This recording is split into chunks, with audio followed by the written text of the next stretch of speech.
terrifying shrieks, fourth-dimensional beasts, and stories that go back for centuries. Is America haunted, or just really that bold?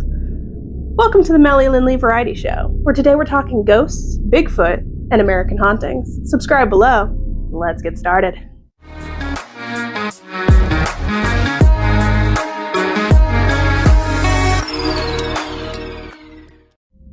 Thousands of people all across the world have reported strange sightings of all varieties. Bizarre beasts, terrifying encounters, plenty of things to keep you up at night. But in America, these things seem to take on something more than the imagination, and no one can ever explain everything. That is, until now. If you're seeing this video, you found my YouTube channel. Congratulations, welcome to the madness. You've probably guessed by now that my name is Meli LynnLee, and yeah, I'm an author and a storyteller and things of that variety. But what most people don't know is that while my book character happens to be psychic, I kind of am too. A seer, a medium, an empath, a schizo. I've been called every name in the book. But none of those things really describe what I am. Basically, I'm just a girl who can see some weird things, and a lot of the time, not everybody can see them. I've had conversations with people who they've been dead for ages. I've seen things that the majority of people would probably call me crazy for telling you about. I've had conversations with entities that have never been alive.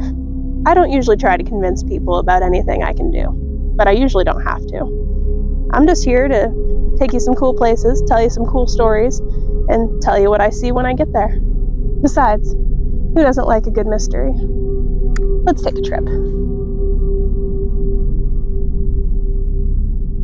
Spirits, angels, demons, poltergeists. There's way too many entities tied up under one word. We all know the word. Ghosts. In my experience, you got three kinds of ghosts. The conscious ones, the natural ones, and the echoes. If it's a conscious entity, it's either an angel, a demon, or a stuck human consciousness. Either way, that's an accident waiting to happen. You're better off just to get out of their way. If it's a nature spirit, that's a different form of consciousness. You're better off just to show it your respect and then quickly walk as fast as you can in the other direction. But if it's an echo, well, there's no smoke without fire. First thing you gotta do is figure out what caused the echo. The echoes are the ones that most people are seeing 9 times out of 10. But while they're mostly harmless, they can still cause some pretty interesting phenomenon. Now, I'm no expert on physics or science or anything like that, but what's been described to me by some of these more conscious entities is basically an astral realm that scientists would think of as like the fourth dimension. The human soul has scientifically proven consciousness. It goes way beyond the fourth dimension. Now, we might be able to experience this fourth dimension that many of these entities operate in. Three-dimensional matter can't really go into that fourth dimensional space unless it's acted upon by a fourth dimensional force. In other words, physics can't prove in the fourth dimension. Meaning that while we can acknowledge that it's there, we can't really prove beyond a shadow of a doubt that any conscious entities or even animals exist there. But it would make sense, right? Because like, we're here, why wouldn't there be things beyond us? And so enters my favorite cryptid, Bigfoot. To quote a line from my 4th book, humans, just like cats and a handful of other predatory species, are known to hunt and kill things for the sport of it.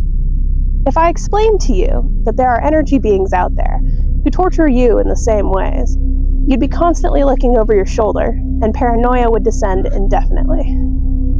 Now, to be fair, it wasn't Meli that said that. Actually, it was Tony. But he's not wrong. The reason we're never going to have proof of Bigfoot or ghosts or many of the other cryptids we all like to think about is because if we did have it, humankind would be paralyzed with fear. Fear, mind you, that is oh so delicious to some of these entities. But Bigfoot isn't pure energy. No, if they were, they wouldn't leave footprints. Now, in this case, what you have is a flesh and blood animal with the capability to move into a dimension of energy that humans on average just don't move into. Maybe because they're smarter than us or more enlightened than we are. Or maybe they just have evolved to escape us. Either way, their capabilities are beyond our own. If they don't want to be found, they won't be.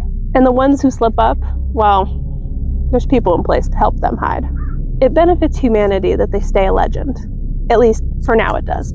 Let them keep the fourth dimension and the spirit world to themselves. It's too much for the average Joe to think about. But just for fun, let me introduce you to a friend of mine. This is Sam. He lives in the second dimension. He can move left, and he can move right. It's a simple existence, and Sam is happy because I drew him smiling. But Sam's kind of lonely, so let's draw him a dog. Every guy needs a dog. Now he has a buddy, but if I use the third dimension, which he does not exist in, mind you, to separate the dog from Sam, well, now to Sam, it looks like his buddy just disappeared into thin air. Scale that up to the size of us seeing Bigfoot disappear right in front of our eyes. Boom, fourth dimensional Bigfoot. So either someone is cutting our third dimensional paper, or they got more capabilities than we do. They wouldn't be the first or the last to be able to do that sort of thing either. I like to think Bigfoot's smarter than us. It just kind of forces humanity to be humbled a little bit, you know? But imagine a creature not only bigger, stronger, and probably smarter than you, but now imagine that they can pop up into our physical world wherever they want to, whenever they want to. Now that's something scary. Now imagine that there's thousands of similar entities, all of which are watching us, you know, when they get bored, and there's nowhere you can hide from them. But if that wasn't enough, I got one more story for you. According to Google, a 2022 survey said that 41% of Americans believe in ghosts. At least, they'll admit to believing in ghosts. Now, if you sat all those people down in a room and gave them moderately logical explanations for the things they'd seen, a good handful of them would probably be, you know, pretty inclined to believe you. But I wouldn't. There's not really a name that accurately describes someone with my particular skill set. I don't really have proof, but I got some stories I could tell you. I got some theories. I've been told that being selective with my abilities is very important. But when I hear stories about strange lights and monsters and places being haunted, you can understand my desire to go see it for myself. It just so happens that I live in America, where there's no shortage of haunted locations.